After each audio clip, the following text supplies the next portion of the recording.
इसीलिए कहते हैं कैलेमिटी का टेस्ट ऑफ ग्रेटनेस। इस आदमी के अंदर वो खूबी थी, इसने संघर्ष किया था, उस संघर्ष के लिए मैं नमन करता हूँ।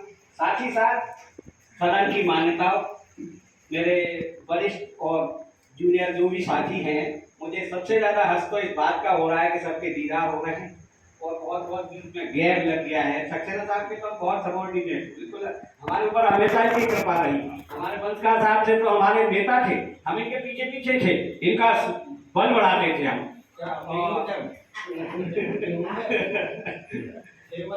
तो मैं साथ ही साथ आपको बीच में अपना परिचय बता दूं।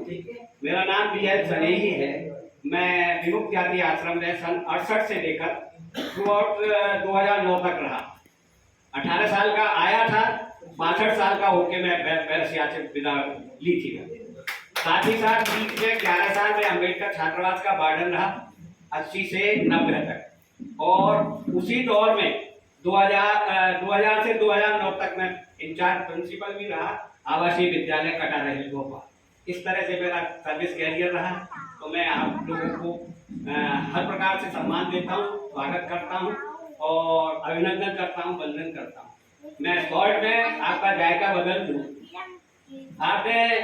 आपसे मैं एक प्रश्न करता हूँ सभी से कि भगवान किसी ने देखा है? आप जवाब दीजिए। आपने देखा है तो बताएं। देखा है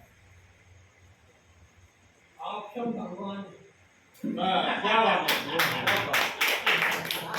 ये जो कह रहे हैं साहब, ये मेरी प्रशंसा में कह रहे हैं, ऐसा कुछ नहीं है। देखा है भगवान सबके अंदर।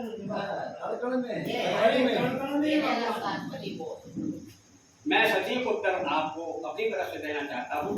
जवाब सवाल तो हुआ और उसका जवाब भी मेरे पास आया, लेकिन आप और हम जिस पायदान पे आज बैठे हैं, पूरा इतिहास अपना मनन चिंतन करें तो इस पायदान पे लाने में सबसे बड़ा सहयोग रहा आपके माता पिता।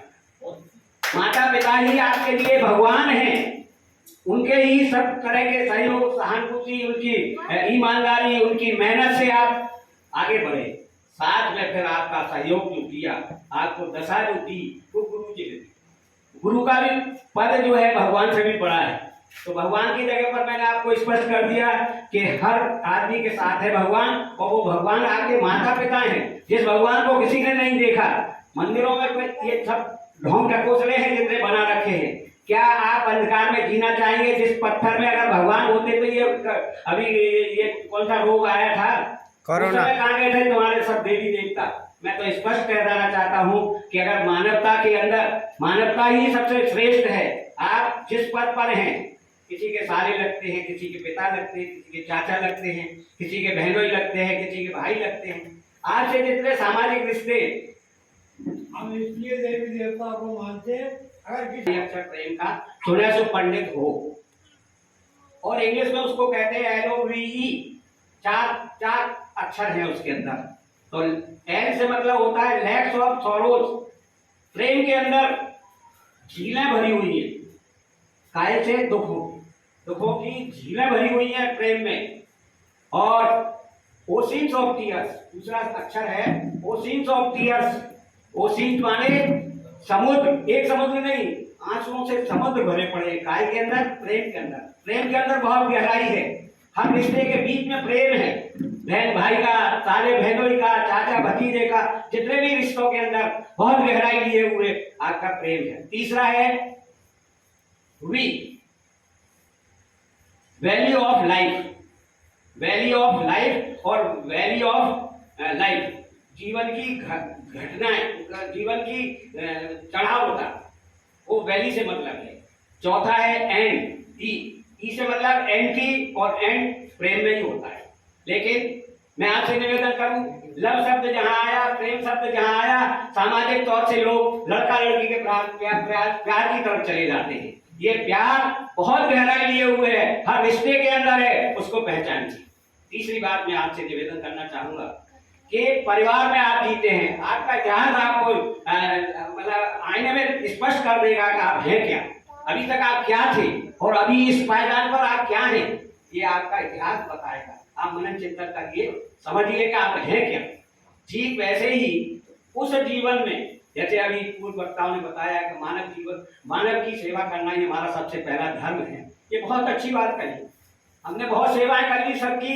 अब के मानव की सेवा करके तो देखें कि क्या टेस्ट मिलता है। तो ठीक वैसे ही हर परिवार के अंदर संस्कार होना बहुत जरूरी है। जिस परिवार में संस्कार नहीं होंगे, छोटे बड़े का सम्मान नहीं होगा, छोटे बड़े की लिहाज कायदा नहीं होगा, सास का बहू से, भाई का भाई से, जो भी रिश्ते परिवार में होते हैं, तो जिस पद पर आप सामाजिक और शासकीय और जितने आपसे रिश्ते हैं उनकी सार्थकता दिखाना ही आपका सबसे बड़ा धर्म है। आप मेरी बात उनको बुरा लगा था, साहब नामदेव साहब भूमिका हूँ, लेकिन मैंने आज तक कोई अगरबत्ती किसी को नहीं लगाई है। मैं अपने माता पिता को मानता हूँ, इसके अलावा मुझे कुछ दुनिया में दिखता नहीं है। इन्हीं शब्दों के साथ मैं आपसे क्षमा चाहूंगा अगर आपके वो एक ही बार मिलती है। हमें माता पिता जीवन में हमें एक ही बार मिलते हैं, हमारे तो माता है पिता है, और जीवन हमें एक ही बार मिलता है। रामायण बोलती है कि बड़े भाग मानुस्तन बाबा, बड़े भाग मानुस्तन बाबा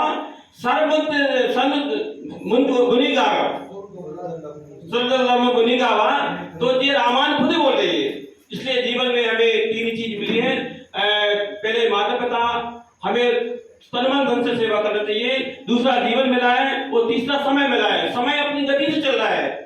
अगर समय, जिसने समय की कदर कर ली वो समय आगे बढ़ा है। साथियों, जब हम लोग पढ़ने दिल्लो जाते थे भेजकड़ा से, तो पुलिया पर लिखा रहता समय ही सोना है।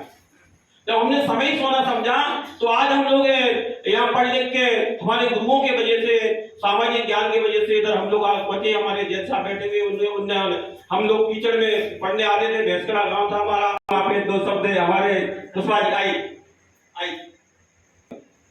उनके लिए ताली बजाई सब चला है था कई वर्षों तक। तो साहित्य का क्षेत्र, हमारा देश जो है सनातन परंपरा का देश है, भारत देश। भारत बहुत प्राचीन देश है, यहाँ की सभ्यता बहुत ही प्राचीन है। यहाँ अन्य देशों का विकास भी नहीं हुआ था उस समय भारत में शानदार संस्कृति थी, यहाँ की सभ्यता थी, जो दूसरे देश हमसे सीखते थे। हमारे वेद अति प्राचीन है।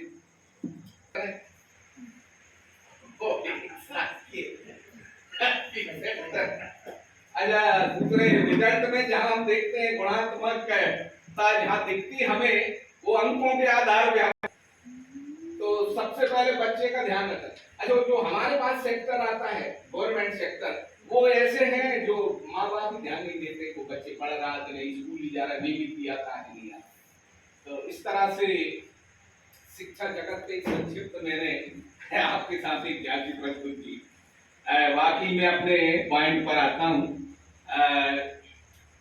गुरु पूर्णिमा नमस्ते सामने वाले से की, भले से हमसे कम उम्र का हो, तो अगले बार जब मिलेगा तो उसका सम्मान अपने प्रति होगा, और अपना सम्मान ये होगा कि ये जो है नमस्ते इसने की थी। तो एक दूसरे को सम्मान दिया जाता, भगवती में कभी सम्मान नहीं मिलता। हम दूसरे को सम्मान देंगे, वो हमको सम्मान लौटाएगा। ली गई ऊष्मा बराबर दी गई ऊष्मा। डॉक्टर भीमराव अम्बेडकर, जिन्होंने हमें संविधान दिया और जिससे आज भारत देश की सरकार इनके ही बनाए नियमों पर चलती है। बहुत बड़े शिक्षाविद थे, कानूनविद थे, जिन्होंने हमारे देश के लिए लिखित संविधान दिया है प्रजातंत्र के रूप में। तो मैं ज्यादा कुछ नहीं बोलूंगा, कुछ खास पॉइंट होंगे। तभी विषय सहमत आए ये भैया। तो 79 में हम बीपीआई में सेलेक्ट हुआ था, और वो कमल सिंह की हर्राखेड़ा संकुल। इसके बाद में जवाहर आ गया था, और जवाहर के बाद बॉयज बालक हायर सेकेंडरी में भी मैं कार्यालय कार्य किया, बीओ ऑफिस में भी, और रमेश जी के साथ भी हमने काम किया है। हर्राखेड़ा संकुल में भी काफी समय रमेश जी का मेरा सानिध्य रहा है। तो मित्रों, मैं तो यही कहूंगा कि अपने द्वारा दूसरों को कोई कष्ट नहीं हो, पूरा प्रयास करें ईमानदारी के साथ कि हमारे व्यवहार ऐसा हो, हमारी वाणी ऐसी हो जो किसी दूसरे को कष्ट ना पहुंचाए। और अगर हम कष्ट पहुंचाएंगे तो मैं समझता हूं कि वो व्यवहार ठीक नहीं कहलाएगा, सादगीपूर्ण नहीं होगा। मैं पुनः सभी को अच्छा कार्य किया है जो हमारे शिक्षा के गुरु रहे उन्होंने पढ़ाया। मैं जैन साहब से निवेदन करूंगा कि वो भी अपने इधर अपने आज गुरु पूर्णिमा पे अपने और हमारे संविधान निर्माता डॉक्टर अंबेडकर जी, इनको हृदय से नमन। मैं यही कहूँगा कि गुरु का सम्मान दायित्व यदि हम पूरी निष्ठा से निभाएं तो सम्मान अपने आप मिलता है। आज मैं बहुत खुश हूँ कि मेरे ही छात्र आज इतना भव्य प्रोग्राम रखा। ये हम भव्य कहेंगे इसको, क्योंकि अभी गोस्वामी जी बता रहे थे तो यदि कोई पूछता है तो वो भव्य प्रोग्राम है। बहुत है, लेकिन मानवीय मूल्य बिल्कुल समाप्ति पे है। आज हम देखते हैं न तो माता पिता की कोई परवाह है, ना कोई समाज की चिंता है, ना किसी को देश से प्रेम है, बस केवल निहित स्वार्थों में लगे रहते हैं। लेकिन वो भी एक जमाना था जब हम बहुत अल्प वेतन में काम करते थे, आवश्यकताएं हमारी बहुत कम थी। आज मुझे याद आ रहा है हमारे गुरुजी और स्पेशल पढ़ाते थे, और जब परीक्षा हुई 8वीं क्लास की दिल्लोद में हुई थी, उस समय उन्होंने चैलेंज किया था कि मेरा ही ये लड़का कैसे टॉपर बनेगा, और उनकी जो बात थी वो साकार थी। उस समय ADIS सिंगर थी, तो वहाँ पर भी मेरे लगभग 75 से कुछ ऊपर % था। तो सेंगर साहब ने मेरा फार्म भरवाया, मुझे टीचरशिप में परीक्षा दिलवाई थी कमला नेहरू गर्ल्स स्कूल में। वो स्वयं अपनी स्कूटर पे बिठा के मुझे ले गए थे।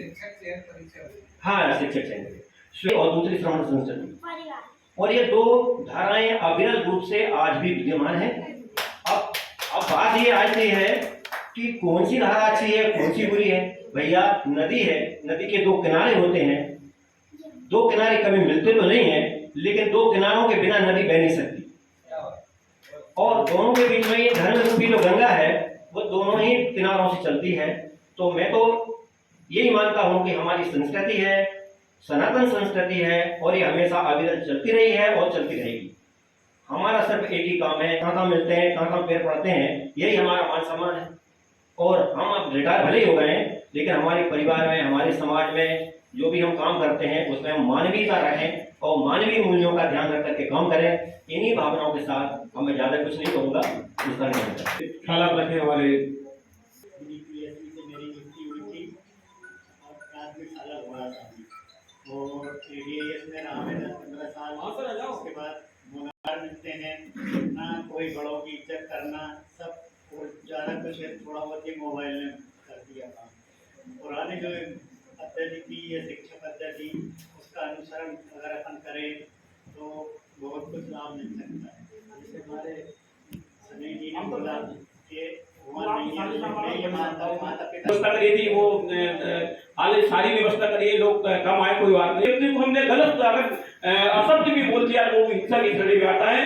तो हमें पाड़ा की पाटा बेर बड़ी, हमें किसी चीज की हिंसा नहीं करना। और मान लो किसी चीज की हमने हिंसा करी तो हम जानते हैं धारा 302 लगती है किसी भी चीज की या जानवर की, तो हमें प्राणी पाड़ा की पाटा हिंसा नहीं करना है।